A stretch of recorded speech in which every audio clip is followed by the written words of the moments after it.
Murakoze cyane. Asanteni sana. Jambo rya mbere ndashima Imana kuba ariyo yateguye uyu munsi turiho. Neno la kwanza nitamshukuru Mungu kwa sababu ndiye ameandaa siku ya leo. Imana yo mu ijuru nishimwe. Mungu asifiwe. Jambo rya kabiri ndashimira abantu bangana gutya badutabaye. Nitashukuru nyote mmekuja kutufariji. Hari abo tuzi nabo tutazi. Kuna wale tunawajua na wengine hawatuwajui. Usicho tuzi nuko mwadutabaye. Kile tunajua ni sababu mmekuja kuomboleza pamoja nasi. Imana yo mu ijuru baho umugisha kuri umutima w'urukundo. Mungu awabariki kwa sababu ya moyo wa upendo. Igikurikiyeho ndashimira umuryango w'abagunga. La pili nitashukuru familia ya Bagunga. Mwakoze byinshi. Fanya mengi. Imana yo mu ijuru baho umugisha. Mungu awabariki. Murambabara ndashimira cyane abantu. Mutani sameni nitashukuru watu. Kuko ubuzima bwa Nyabakire, maisha ya Nyabakire bwagize igihe kirekire mu bibazo. Imekuwa na matatizo kwa muda mrefu. So kubera ibyo bibazo abantu bagize uruhare rukomeye mu burwayi bwiwe. Sababu hiyo watu wameendelea kujitoa katika matatizo hayo. Niyo mpamvu nza gushimira abantu cyane. Sababu hiyo ndakuwa muda nikishukuru watu. Narivuze ndashimira Abagunga bakoze ibikomeye. Nitashukuru Wagunga kwa sababu amefanya mambo makuu. Imana yo mu ijuru baho umugisha. Mungu awabariki. Ndashimira umuryango wacu wa bugufi. Tashukuru familia ya karibu. Bakoze imirimo myinshi itangaje. Wamefanya kazi mingi sana. Bose bagize uruhare mu kugira ngo avurwe. Wote wamechangia ndio atiwe. Batanze amafaranga. Wametoa pesa. Batanze imyanya yabo. Wametoa nyakati zao. Imana yo mu ijuru baho umugisha. Mungu wa mbinguni awabariki. Ndashimira umuryango abavandimwe ba papa muri rusange. Nitashukuru braza wa baba yangu. Bose baramurwaje. Wote wamesaidiana. Were kuri data wacu watabarutse umwaka ushize gengiki. Kuanzia kwa anko yangu ambaye ameaga mwaka uliopita. Uyu data wacu turi kumwe hano. Na anko wangu uyu ambaye mana yeye. Twebwe tuje gusoza urugendo rwa Nyabakire ariko harabarutangije. Sisi tumekamatisha safari yake lakini kuna wale wameanza na yeye. Abo bose nari mvuze n'abandi batari hano. Hao wote nimetaja na wengine hawako hapa. Baramurwaje kuva yafatwa. Wamemsaidia tangu aanze na hii ugonjwa. Ndabashimiye mu by'ukuri sinatondagura buri gikorwa bagiye bakora. Kwa ukweli siwezi hesabia kazi mlizozifanya. Kubera ko barikorera kandi bari bategereje ishimwe cyangwa ingororano. Hawako wanatarajia washukuliwe ama wazawadiwe. Imana yo mu ijuru gusa nizabahera. Mungu wa mbinguni atawalipa. Ikindi ndashimira ko bamuyomba. Nitashukuru wa mjomba. Twabanye nabo muri urugendo rwari rurerure. Tumeambatana na wao katika safari hii ndefu. Ndetse na hano bahari Imana yo mu ijuru baho umugisha. Hata hapa wako na Mungu awabariki. Ndashimira ko badata bukwe nabo badutabaye Imana yo mu ijuru baho umugisha. Nitashukuru wa bamukwe mmekuja kutufariji, Mungu awabariki. Ikindi ndashimira ababyeyi bacu papa na mama. Nitashukuru baba na mama. Bareze Nyabakire neza. Wamemulea Nyabakire vizuri. Naje sinari muheruka namusize akiri mutoya. Nami sikukuwa namkumbuka, nilimwacha akiwa mdogo. Twaje kongera kubonana ejo bundi tugiye gukora ubukwe. Tulikuja kupatana naye nikifanya harusi. Ariko bamureze neza. Wamemulea vizuri. Yari utangaje. Alikuwa mwenye hekima ya ajabu. Nibo babimutoje. Wao ndio wamemfundisha hayo. Kubera ko papa yakundaga ibintu by'ishuri cyane agatoza abana nyine kwiga. Baba alikuwa anapenda shule na akasababisha watoto wapende sana. Tumanya Nyabakire akunda ishuri, yari umuhanga. Yageze mu Minembwe bakazabaza aho yigiye kandi yarigiye mu Kigazo. Alifika Minembwe akajiuliza mahali amesomea na alikuwa amesomea hapo Kigazura. Ndabashimiye rero ku ruhare rwabo rwo kuturera neza. Imana ibahe umugisha. Na washukuru kwa sababu wametulea vizuri. Na nabihanganisha nubwo nyine ibibazo bihari. Na wafariji hata kama kuna shida. Bakomeze bihangane. Waendelee kufarijika. Nyabakire amepona. Ikindi ndavuga kuri Nyabakire bukeya. Nitazungumuza kuhusu dada yangu kwa ufupi. taramugeraho reka nshime abantu babanye nawe mu Rugwayi. Hari abantu bamuhaye amaraso yakamaga. Kuna watu wamemupea damu wakati alikuwa na shida hiyo. Abo bantu ndabashimiye. Watu hao na waenzi. Hari abantu bayatanze inshuro zibiri. Kuna wale wametoa mara mbili. Imana yo mu ijuru bahumugisha. Mungu wa mbinguni awabariki. Ndashimira inshuti ze abana biganye. Nashukuru wale walisoma na yeye. Hari bamwe bari hano. Kuna wale wako mahali hapa. Abo bana baramukundaga. Watoto hao walikuwa wanampenda sana. Imana yo mu ijuru bahumugisha. Mungu awabariki. Baramusuye mu rugo ndetse no mu bitaro. Wamemtembelea nyumbani hata hosi. N'abana bato ariko bari bafite umutima ukomeye. Ni watoto wadogo lakini walikuwa na moyo wa utu. Ndongera nshimira itorero rya Shama. Nitashukuru kanisa la Shama. Batubereye abavyeyi. Wamekuwa wazazi wetu. Baramusengeye. Wamemwombea. Kenshi bageze mu rugo. Mara kwa mara walifika nyumbani. Baramusuye ku bitaro. Wamemtembelea akiwa hosi. Twagaragaye pastor tukabona arahageze. Tulifika huko tunamuona mchungaji amefika pamoja nasi. Ntavyinshi nabavugaho Imana yo mu ijuru bahumugisha. Sitaongea kupita hapo. Mungu awabariki. Bishima ndashimira abantu bavuye kure turi kumwe hano. Nashukuru wale wametoka mbali. Bakuru bacu na data wacu na mushenge. Braza wangu na auntie pamoja na anko. Bakoze ikintu cy'ubutwari. Wamefanya kazi ya ushujaa kugira ngo bahagarane natwe. Ili wasimame nasi. Kubera ubuke uri hano twara dusigaye turi bake ariko nandi maboko baje kudufata mu mugongo. Kwa sababu ya upweke uko mahali hapa lakini wametuhimiza tumepata nguvu. Imana yo mu ijuru bahumugisha. Mungu wa mbinguni awabariki. Ndashimira abantu bose mu byukuri harabona ukwibagirwa bagize uruhare mu buzima bwa Nyabakiri. Kuna wale naweza nikasahau lakini nawashukuru nyote. Ndashimira umugore wanje kuba yarihanganye n'abageni bake cyangwa se n'abagore bake bashobora kuzihanganira. Namshukuru mke wangu kwa sababu amevumilia hayo. Umuntu utari amaraso yawe biragoye. Mtu ambaye si damu yako ni ngumu. Ariko Imana imumugisha. Lakini Mungu ambariki. Ntabwo yigeze yinuba. Hakuwa na shida yoyote. Soza gushimira abantu, ndashimira mushiki wanjye Nyateta. Nitamshukuru dada yangu Nyateta.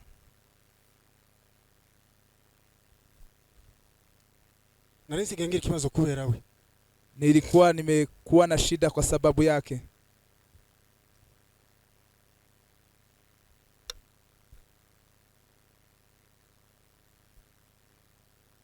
Wogira umuvandimwe wogira nk'uyu. Yule anaweza kuwa na dada, anaweza kuwa na huyu. Kubera ko yakoze ibintu bikomeye. Sababu amefanya mambo makuu.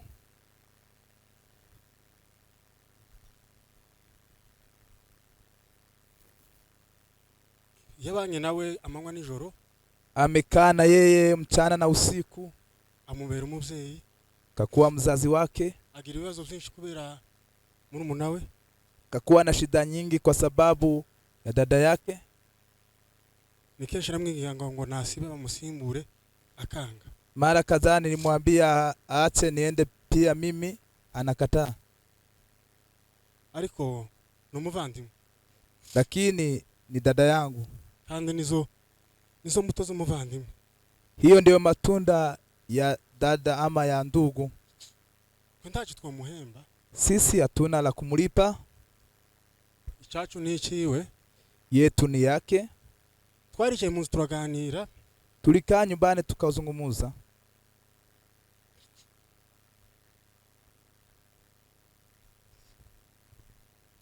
Ndababwira ngo iki kibazo tugifatikanye. Shida hii tusaidiane. Dukomere. Tuimarike. Igihe cy'Imana kizagera. Wakati wa Mungu utafika. Mu byukuri byari bigoye. Kwa ukweli ilikuwa ni ngumu. Twaricaraga mu nzu tukananirwa kuganira. Tulikuwa tunaketi kwa nyumba tunashindwa kuzungumza ama kuongea.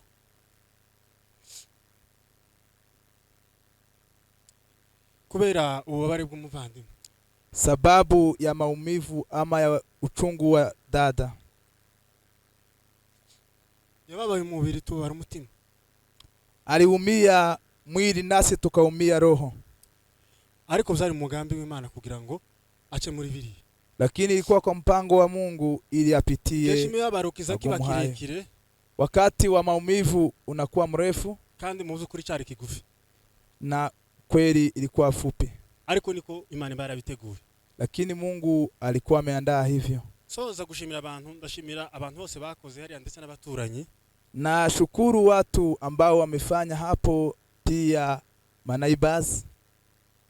Imana mu ijuru baho umugisha, Mungu awabariki amazu yanyu, ibikoresho byanyu, umwanya wanyu bamama batanze, kwa nyumba zenu, vifaa zenu.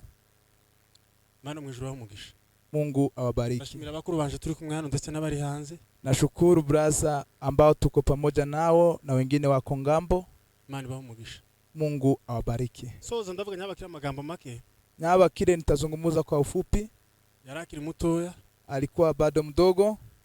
imyaka myinshi yamaze mu bibazo by'uburwayi, Miaka mingi ameingia katika ugonjwa huu, ariko yari afite umutima ukomeye, lakini alikuwa na moyo ambayo ni wa kuimarika sana. yagiraga urukundo rwinshi, Alikuwa na upendo mwingi. cyo namukundiye gusa yagiraga ubwenge. Kile nilikuwa nampendea, alikuwa na hekima.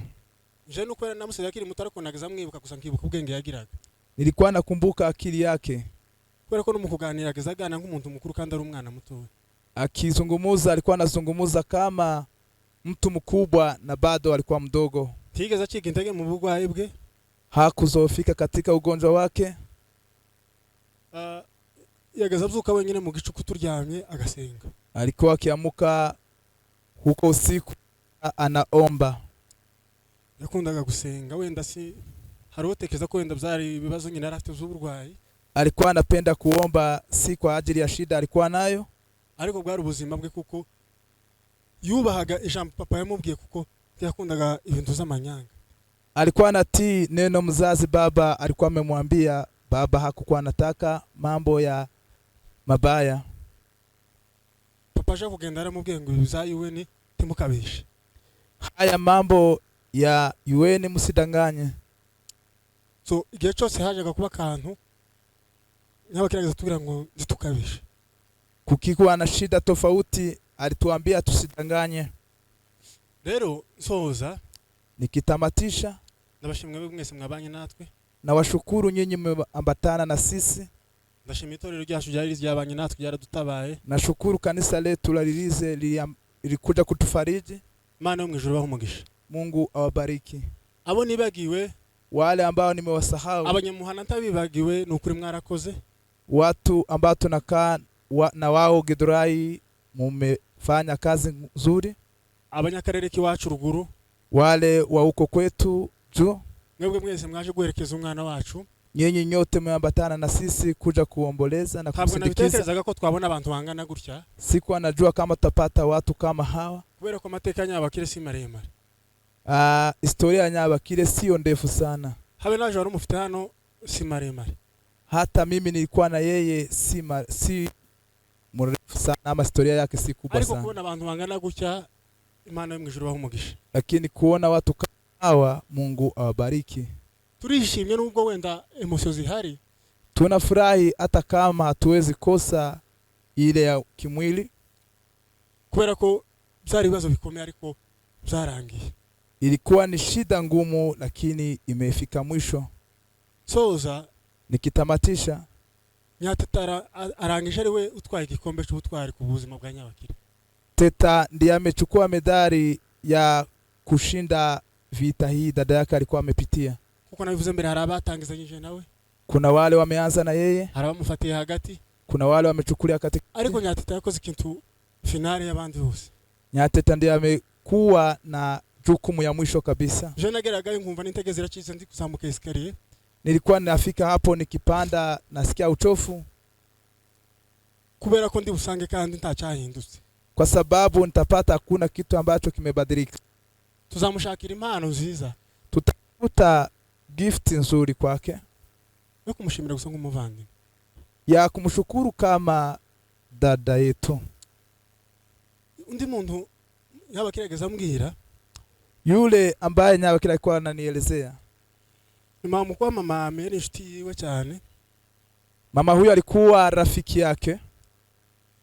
Sinzi impamvu bura abantu hari abantu bazabana ariko bakagira abandi bahuza. Kuna watu mnakaa lakini kuna yule kabisa mnaingiana. Barabanye ariko buri gerageza mumbwira. Mara kwa mara alikuwa ananielezea mama huyo. Yaratureze twebwe twese. Alitulea sote. Ariko Nyabakire we sinzi umwihariko wari uhari muri make. Nzombi bimubaza se ndabimubaza. Kulikuwa na kitu muhimu kati yao wawili. Nzomushakira impano pamukuwa zahimugezaho. Nitatafuta gift yake, anko atamufikishia. Rero nsoza ndabashimira mwebwe mwese, Imana yo mwijuru aho umugisha. Nikitamatisha, Mungu awabariki. Mushiki wanje namwifuriza urukore dashira. Dada yangu alale pema peponi. Yanyigishije umwana atangiye kuvuga, amenya kuvuga ikintu cyose. Amemfunza mtoto yangu alipoanza kuongea. Egezavugana na papa na mama kabahamagara mwizina bakishima kubera Nyabakire. Walizungumza na baba na mama huko kwa sababu ya Nyabakire alikuwa amemfunza. Namwifuriza urukore dashira muzuko wabera. Alale pepe. Yesu ashimwe.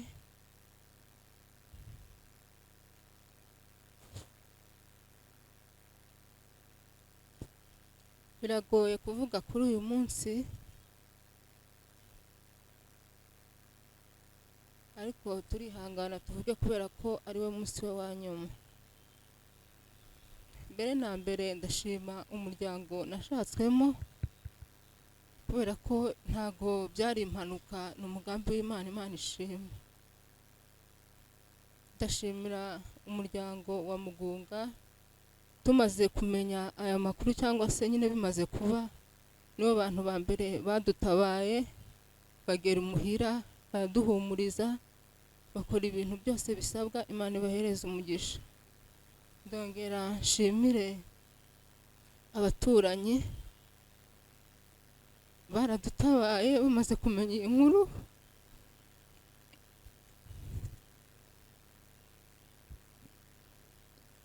baraduhumuriza bakambwira ngo nihangane, ngo ibibazo biri ahantu hose, izi mfu ziri ahantu hose mu muryango wacu cyangwa se mu muryango mugari w'Abanyamurenge.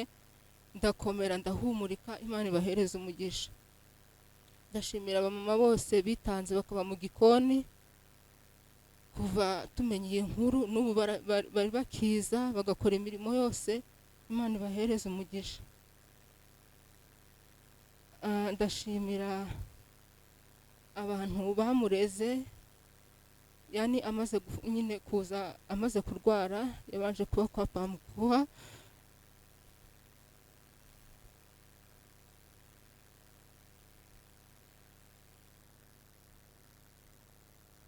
Nyanza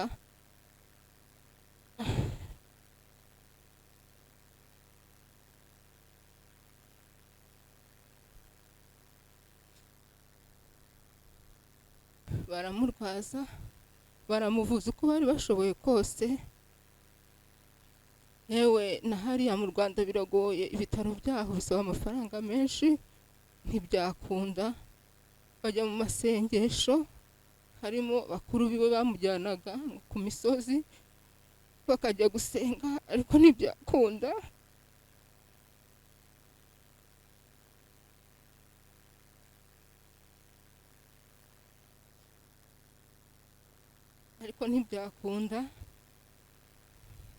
Ndabashimiye mukecuru, ubwo muzatagihari, bakoze ibyo ababyeyi bacu bari ruguru bari gukora. Imana yo mwijuru izabibahembera. Byararangiye ajya kwa pamukuwa nanone Ikibungo, naho bagerageza uko bari bashoboye kose, ntibyakunda. Mu bitaro biranga, batangira kujya mu masengesho. Mama yaragendaga akamara ngo iminsi yaragiye mu masengesho, yaramujyanye akamara iminsi atari mu rugo. akora ibishoboka byose nk'ibyo n'ubundi ababyeyi bacu bari ruguru bari gukora, ntibyakunda. Kugira ngo ntaza gusubira inyuma umuvire w'icarimwe, Nyabakire twaraganiraga, hari abantu benshi iyo twaganiraga yarambwiraga ngo Dema nzakira, kandi niyo ntakira hari abantu muzoshimira by'umwihariko. Mamami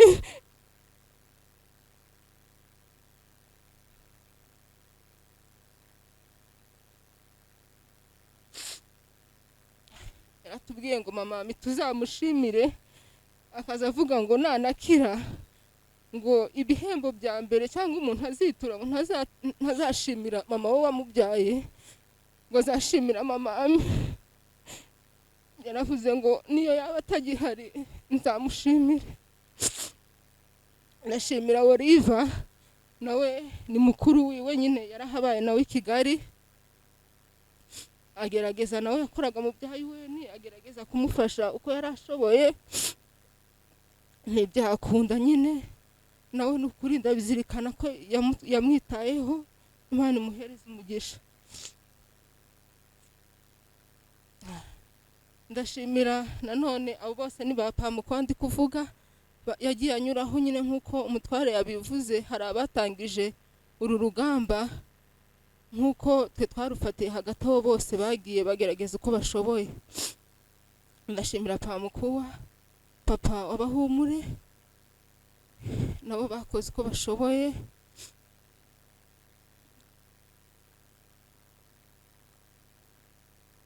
Umwaka ushize murabizi ko twagize ibibazo tubura umubyeyi. Ni ukuri nari ntarabamenya cyane, afite abana ni baramu banjye, abenshi ntituziranye, dushobora kuba tuziranye na babiri. Papa Solange ari hano na Nziza, abandi sinanabazi, ni kuri telefone gusa. Kubera ukuntu yabareze, umwaka ushize tubuze muzehe naratangaye, ndavuga ngo mbonye umuryango ntarabona ku isi. Bakoze ibishoboka byose, ni ukuri yaba ari ibishoboka muzehe bari kugarura ubuzima bwiwe, bitewe n'ukuntu nabonye bakoze, batanga amafaranga bafatanyije n'abandi, ariko ntibyakunda. N'ubu rero muri uru rubanza bakoze uko bashoboye kose, bakajya baduhamagara bakatubwira ngo ibitaro byose bishoboka muzabigeremo, twebwe turi tayari, tuzabafasha mu bushobozi dufite. Nta bitaro tutagerageje, nyine baradufasha uko bari bashoboye. By'umwihariko bose nubwo bakoze, ariko ndavuga kuri Paul. Paul simuzi, ni kuri telefone, ariko nyine bana bamaze kuza, bageze mu rugo, bagiye nyine bafashijwe n'imishinga ntibyakunda, ibohereza igakuma. Bahageze tubona biragoye, tukavuga ngo si kubaza iriya turi hano, nta bushobozi wenda buhagije dufite, bizagenda gute? Ariko Paul yahamagaye Nyatete ari mu nkambi bari igakuma, aramubwira ngo dada, guca uzakenera cyose uri mu nkambi, ntuzahamagare musaza wawe, uzajya umpamagara, nzabatunga, nzabafasha, ngifite ubu bushobozi nzabitaho. Abitaho bari mu nkambi, ni ukuri nta kintu bigeze bamuburana, yarabafashije, Imana ibaha umugisha. Si n'ibyo, ari mu bitaro twageraga igihe tukabura amafaranga y'amatike n'ibizamini. Umugabo abamuzi baramuzi, umutware wanjye, kugira ngo azagusabe ni ikintu gikomeye cyane. Abikora ari uko abona ari ikintu cya nyuma, ari decision yafashe bigoyeranye cyane. Ariko Paul yaribwirizaga, tukajya tubona yohereje amafaranga, ni ukuri akavuga ngo iyo ni tike, ibizamini badusabaga akabyishura. Ndavuga ngo mbonye umuntu w'intwari, ndavuga ngo ni za nzira z'Imana ibihumbi, iyi ni inzira wenda Imana yabicishijemo kugira ngo tutazabura uko tubigenza. Imana izaha umugisha Paul, izamugirire neza.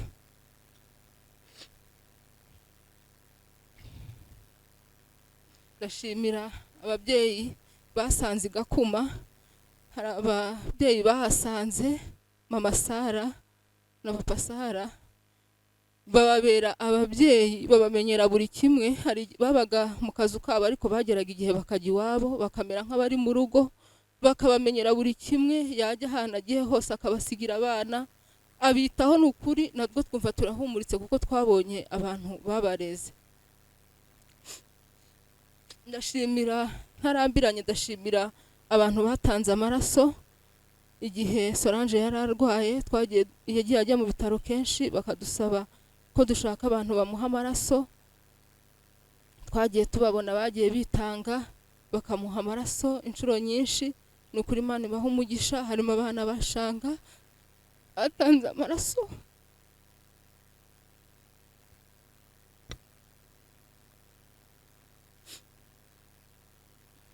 Imana ibahereza umugisha abantu bose batanze amaraso kugira ngo abeho. Imana ibaha umugisha. Ndashimira Nyateta muramukazi wanjye, twabanye baje nyine tumaze gukora ubukwe nk'uko bagiye babisubiramo, babivuga simbisubiramo. Bambera abana beza cyane ko bari baratojwe ijambo ry'Imana, batwigisha gusenga. Ibyo gusenga cyane sinari mbirimo nyine cyane mbese, ariko bakoraga ibitaramo, tugakora ibitaramo mu nzu abana bakigera mu rugo. Numva ni ibintu bitangaje, ndavuga ngo naje mu muryango mwiza. Nyateta kumuvuga biragoye kubera ko turi Abanyamurenge, imiryango uko ibanye turayizi. Hari igihe abantu babana mu nzu ariko ntibumvikane, ariko ndamushimira ko yambereye umwana mwiza muri iki kibazo, akagihagararamo neza.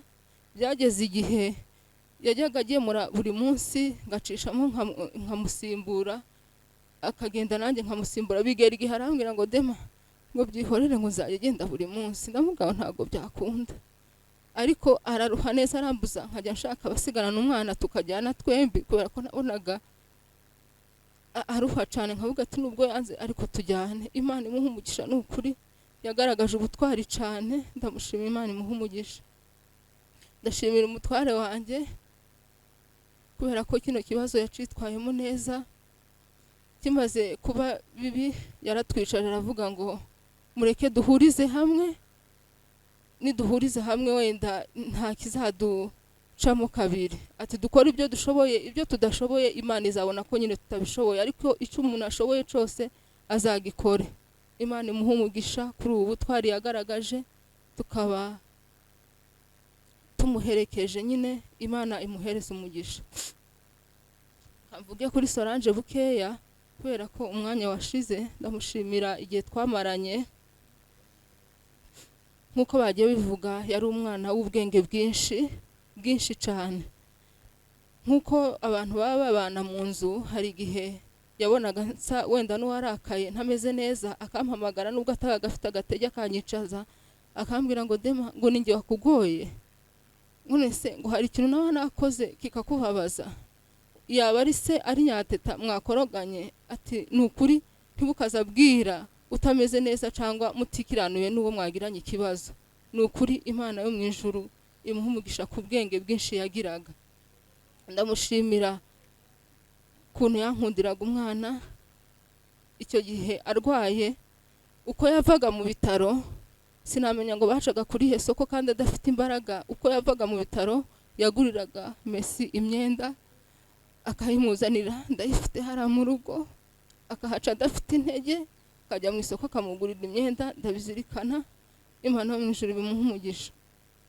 Nk'uko babivuze umutware muzehe amaze gusubira ruguru avuye hano, yabwiye Nyabakira avuga ati we nta kintu mbabajeho kubera ko nkwizeye, ariko ntimuzajya mubesha kugira ngo imishinga ibafashe, ntimuzajya mugira amatirimbukanya kugira ngo mucemo umuryango.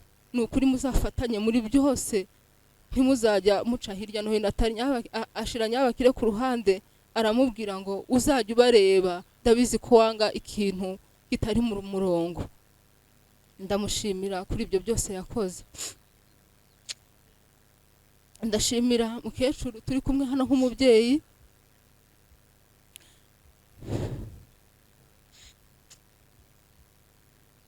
Buri gihe yarambazaga uko duhuye, ashoboye akambaza ngo umwana ameze gute, agereye hehe, akajya kumusura ku bitaro, bigera aho ngaho akora mu butunzi bwe akaduha amafaranga ngo dukoreshe nka transport. Ibyo byose turabizirikana, Imana imuhereza umugisha.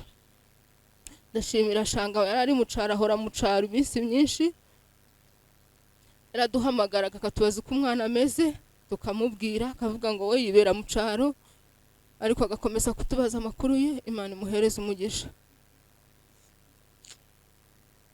Ndashimira Shanga na Pamukuwa bavuye kure baradutabara, nukuri Imana imuhereza umugisha. Shanga wo mu Bugande yaratwandikiraga nubwo yari kure, akatubaza ngo umwana agereye hehe, nukuri Imana imuhereza umugisha. Byose turabizirikana.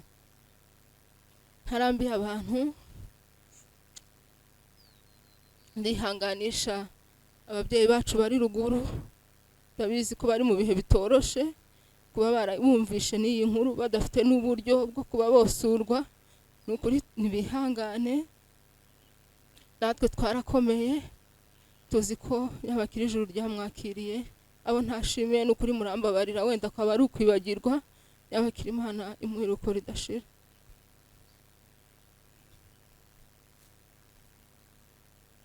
Yesu ashimwe. Ndashima Imana kuba ndi kuri uyu munsi mukuru wa Nyabakire. Imana ishimwe. Sifite ibintu byinshi byo kuvuga,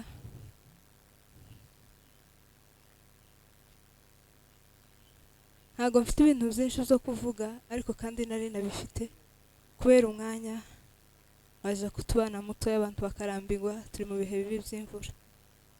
Ariko mbere ndashimira abantu bose babashe kuza kudufata mu mugongo, bakaza kubana natwe kugira ngo duherekeze Solange mu cyubahiro.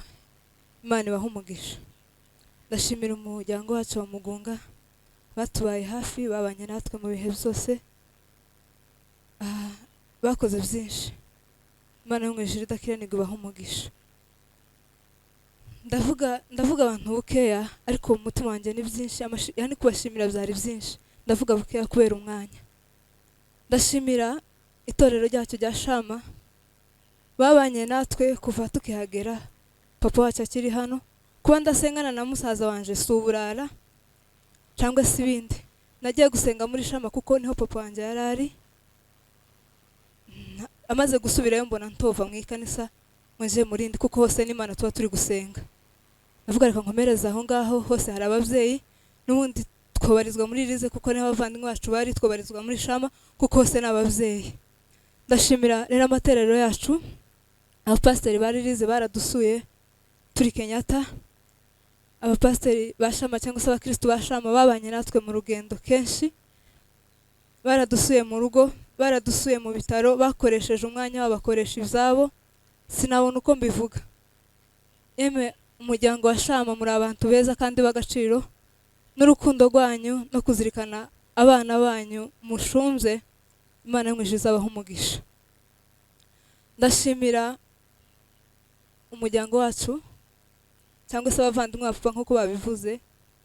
Ndashimira mama turi kumwe hano, yabanye natwe, aradufata nk'abana. Niwe wareze Mbonera, birarangira arera na Solange, kandi mu gihe kigoye ba sister wacu babaga bari ku ishuri, ari uri mu rugo wenyine kandi afite n'umwana urwaye, bigasaba ko aba mu bitaro, afite n'abandi bana asiga mu nzu. Mama, Imana izoguha umugisha, je taco noguha, ariko wakoze wikorera, kandi sinobivuga cyane kuko uri umubyeyi wacu. Nubwo Nyabakire agiye none, twe turacahari, turacari abana. Ahari ibibazo byo mu isi ntibiza bishira, n'ibindi bizobuka turera. Nubwo papa atagihari, ariko turagushimiye n'umuryango wose n'abavandimwe turi kumwe, mwarakoze cyane. Ndashimira Nyambo na Grace, Nyabakire yahoraga ambwira ko bamujana gusenga muri Pinusi, atari kureba bakamufata ukuboko. Nibo mbashije kuvuga, ariko n'abandi bakuru banje nyine bari kumwe nabo babanye nawe, abo nibo mbashije kuvuga. Yambwiraga ko bajana kenshi. Imana yo mu ijuru izabahe umugisha. Mwakoreraga muri umuna wanyu, kandi mwakora muzi ko azongera akaba muzima mukabana muri ubu buzima, ariko Imana iyo ntago ariko yabibonye, yakoze ubushake bwayo. Imana yo mu ijuru ibahe umugisha. Ndashimira abashanga wo mu Bugande, yahoraga nyandikira kenshi, yahoraga mbaza kenshi uko umwana ameze. n'igihe nari ntarava ruguru ndabizi ko yahoraga abaza amakuru yakiri mu Rwanda.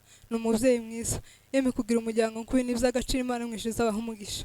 Shanga mama Aime yagiye Kenyatta kenshi, yaje mu rugo yaramvugishije kenshi, yatangaga ibyiwe mu bushobozi buke yari afite cyangwa se ubwo afite bwose yaritangaga kugira ngo ubuzima bwa Nyabakire twese turebe ko twabugarura, ariko ntabwo twogarura ubuzima bw'umuntu. Ndashimira n'abana be, hari abana biganaga na Nyabakire barimo Queen, niwe wari umuyobozi wabo, bakoraga ibikorwa bitangaje bakaza kumusura mu rugo, baje no kwa muganga baramusura. Nabonye abana benshi hano, bamwe muri abo ni ukuri Imana yo mu ijuru idakiranirwa ibaha umugisha.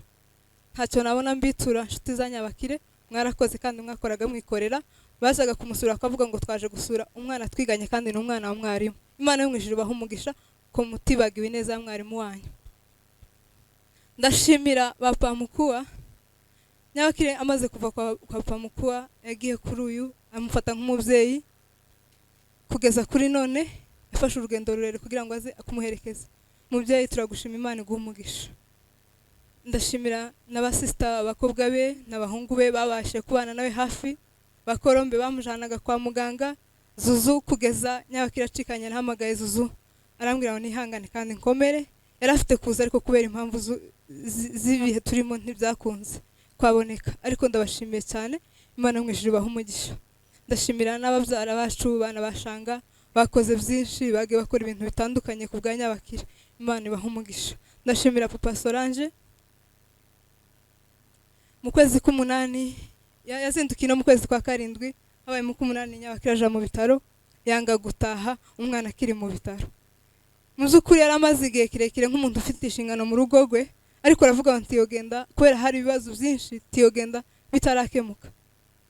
Arahagarara, turahagarana, twarazengurukanye, twararanye mu mbeho, twicaye hanze, twageze ahantu hakomeye turi kumwe nawe. Ndagushimiye, wakoraga wikora, ni mushiki wawe ari kukorera, ariko kandi hari izindi nshingano zari gutuma utabihagararamo neza, ariko ndagushimiye kuko ahagaze neza nk'umuvandimwe wawe mu gihe ba papa badahari, ni wowe dufite. Warakoze cyane, Imana iguha umugisha. Ndashimira abavandimwe banje barimo na Mbonera, yakoze byinshi bikomeye kandi bitangaje, nawe sinakuvugaho byinshi, ni mushiki wawe ari kugirira. Imana yo mu ijuru iguha umugisha. Ndashimira Demayi, ahari byari gukunda ko atemera ko kuturera, ariko aradufata tugira abana batoya kandi turi bakuru, araturera abana natwe mu bibazo byose, turafatikanya, turahagararana mu bintu byose twagiye tunyuramo, twari kumwe nawe. Ndagushimiye, Imana iguha umugisha. Ndashimira Tare, mu mezi atageze 4 yatanze amaraso ye inshuro 2. Ni benshi bagiye batanga amaraso, ariko yakoze igikorwa cy'indashikirwa kuko twese twaharaniraga kugira ngo ubuzima bugaruke. Twese twagiye tuyatanga rimwe cyangwa se nyuma y'umwaka, n'abandi inshuti n'abavandimwe bagiye bayatanga, ariko yitanze inshuro 2 mu mezi atageze 4 kandi bitemewe bigeze ku mezi 6. Ndagushimiye, wagaragaje ubutwari n'urukundo, ni mushiki wawe wakoreraga, ariko kandi Imana yo mu ijuru iguha umugisha. Na madame yo twajanye inshuro nyinshi Kenyatta, aje kudusura, yazaga mu rugo kureba umwana ahagereye, n'igihe atabonye uburyo agakomeza akatubaza amakuru. Ndabashimiye cyane, muri abavandimwe beza, Imana ibaha umugisha. Ndatinze, ndashimira Mama Ganza, ni umubyeyi twasanze iyo twari twaragiye, aturera neza, tubanira neza, tubera umubyeyi.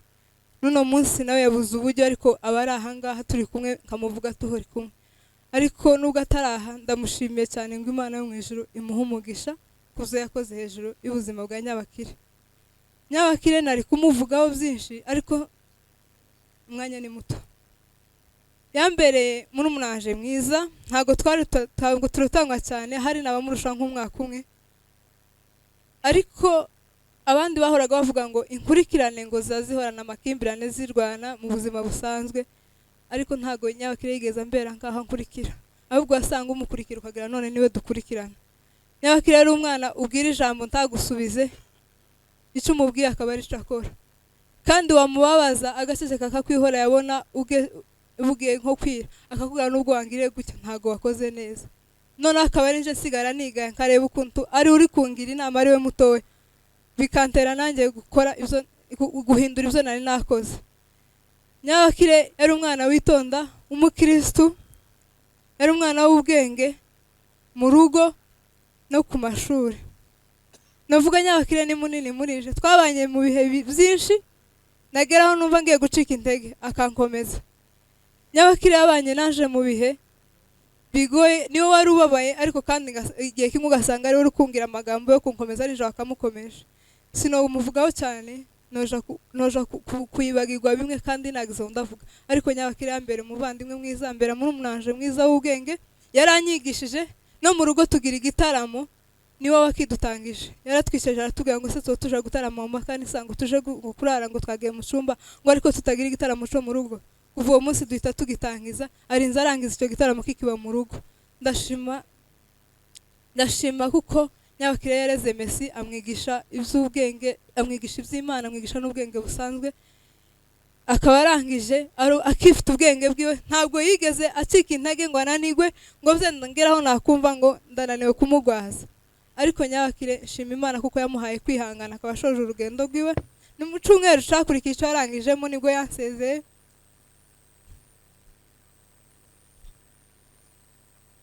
Munsi yansezeye narashitse arambwira ngo karabona iminsi yari mike.